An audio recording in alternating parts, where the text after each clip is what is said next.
You wake up before sunrise, not because you want to, but because the ship decides when your day begins. The deck is cold, your hands are sore, and the smell of salt, sweat, rope, and old wood fills the air. On a pirate ship, nobody cares about comfort. They care about whether you can work, obey, and survive until nightfall. At the very bottom of the crew, you are the cabin boy, or the lowest deckhand. This is the rank where nobody knows your name yet, and nobody expects much from you. You scrub the deck, carry buckets, clean gear, fetch supplies, and run small errands for men who would never do the same for you. If something goes missing, you are the first to be questioned. If something breaks, you are the easiest one to blame. Your life is about proving that you are useful enough to keep alive. At this level, your biggest enemy is not a rival crew or a storm. It is invisibility. Nobody trusts you, but nobody fears you either. That makes you disposable. One wrong move and you are gone. But if you work hard enough, stay quiet enough, and learn fast enough, the crew starts to notice that you can be relied on. On a pirate ship, usefulness is the first step toward survival. The next step is becoming a swab, or general deckhand. This sounds only slightly better, and in many ways it is. Now you are trusted with more routine work. You haul ropes, clean the gun deck, help repair equipment, carry food and water, and do whatever job keeps the ship functioning. You start to understand the rhythm of life at sea: when to move, when to speak, when to stay out of the way, and when to disappear before someone decides to vent their anger on you. This is the stage where you begin to learn the code of the ship. Pirates are not polite men. They are practical men. If you work hard, they leave you alone. If you complain, they punish you. If you hesitate, they replace you. So you learn quickly that silence is safer than honesty, and discipline is safer than pride. You are no longer the crew's joke, but you are still far from being part of the real power structure. Then you become a seaman. At this point, you are no longer just labor. You are expected to understand the ship. You know how to climb, haul, reef sails, keep watch, and react when the sea turns ugly. You can tell when a storm is coming, when the rigging is under strain, and when the captain is about to make a dangerous decision. You are now trusted with real responsibility, but you are still replaceable. This is also the point where the romance of piracy starts to fade. From the outside, people imagine treasure maps, cannon smoke, and dramatic boarding actions. But from your position, the reality is long hours, sore muscles, bad food, and the constant fear that one mistake will cost you your place. The sea is beautiful only when you are not the one forced to survive it. A little higher up is the cook. People often underestimate the cook because he does not swing a sword or fire a cannon. But on a pirate ship, the cook can shape the mood of the entire crew. Men who are hungry become angry. Men who are angry become reckless. Men who are reckless get everyone killed. So the cook matters more than people admit. If the food is bad, morale drops. If the food is scarce, tempers rise. If the cook can keep the crew fed with whatever the ship has left, he becomes quietly powerful. He may not command fear in the same way as a gunner or captain, but he holds something just as important: loyalty. A crew with full bellies can endure far more than a crew that feels forgotten. Then comes the carpenter, one of the most valuable people on board. A ship is only as strong as its wood, and wood can crack, leak, splinter, rot, and break under pressure. The carpenter is the one who keeps the ship alive after battle, after storms, and after long weeks at sea. He repairs holes in the hull, braces damaged beams, and keeps the vessel from falling apart under the weight of its own violence. At this rank, you stop being just a laborer and become a guardian of the ship itself. That makes you respected in a very practical way. If the ship sinks, everybody dies.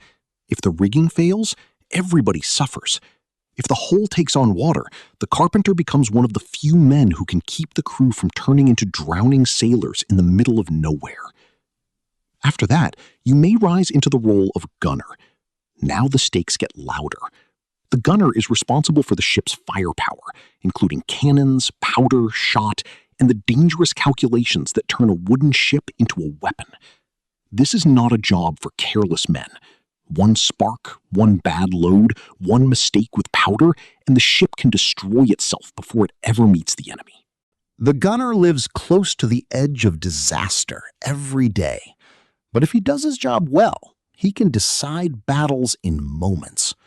A single coordinated blast can cripple a target, scatter an enemy crew, or give your ship the opening it needs to escape. In pirate life, the gunner is one of the people who turns survival into victory. Then there is the boatswain, or bosun. This is where discipline becomes visible. The bosun is the man who keeps the deck crew in order, manages the ropes and rigging, oversees anchors and sails, and makes sure the ship keeps moving according to plan. If the crew is lazy, the bosun notices. If the rigging is weak, the bosun fixes it. If men start thinking they can ignore orders, the bosun reminds them what happens when order breaks down. The bosun is rarely loved because no one enjoys being corrected, but he is respected because chaos at sea kills faster than enemies do. A pirate ship with no order becomes a drifting coffin. A strong bosun keeps everyone sharp, angry, and useful. That is not a pleasant job, but on a pirate ship, pleasant jobs are for men who are not carrying the burden of keeping everyone alive. Above him is the sailing master, the man who understands direction, navigation, and the living map of sea routes, weather, and danger. In an age without modern GPS or reliable charts, this is a serious advantage. The sailing master knows where the ship is going, how to get there, and how to avoid the rocks, shoals, patrols, and storms that can end a voyage instantly. This rank carries a different kind of power. It is not about brute force, it is about judgment. A captain may order a destination, but the sailing master often decides whether the ship reaches it in one piece. He reads the sea the way other men read faces. He sees patterns in the wind, the clouds, and the currents. His mistakes do not just inconvenience the crew, they can kill it. Then comes one of the most important roles on the ship, the quartermaster. In many pirate crews, the quartermaster is second only to the captain, and sometimes he has even more practical authority in everyday matters. He may settle disputes, distribute supplies, enforce discipline, divide plunder, and act as the crew's protector against unfair leadership. Pirates did not always run like royal navies. Many crews expected a real balance of power. That is why the quartermaster is so dangerous and so respected. He is close enough to the captain to influence decisions, but close enough to the crew to understand their anger. He stands between command and rebellion. If he is smart, he keeps the ship united. If he is weak, the crew begins to fracture. On a pirate ship, the quartermaster is often the man who makes sure the whole machine keeps moving without tearing itself apart.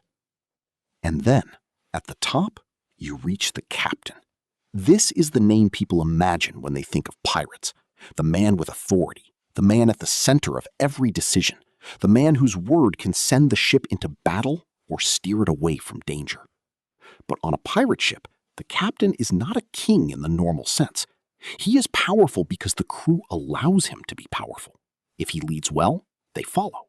If he fails them, they can challenge him. That makes the captain's life more dangerous than it looks. He is expected to be brave, decisive, calm, and ruthless when necessary. He must inspire confidence without appearing weak, and he must command respect without losing the crew's trust.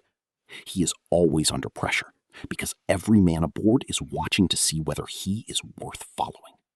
From the outside, becoming captain looks like the dream. You have status, authority, and the final say. But the higher you climb, the heavier the responsibility becomes. The captain is the one who gets blamed for disaster, hunted by enemies, and remembered in legend only if he survives long enough to earn it. At the top of the pirate crew, You gain power, but you lose any illusion of safety. That is the real life of a pirate crew.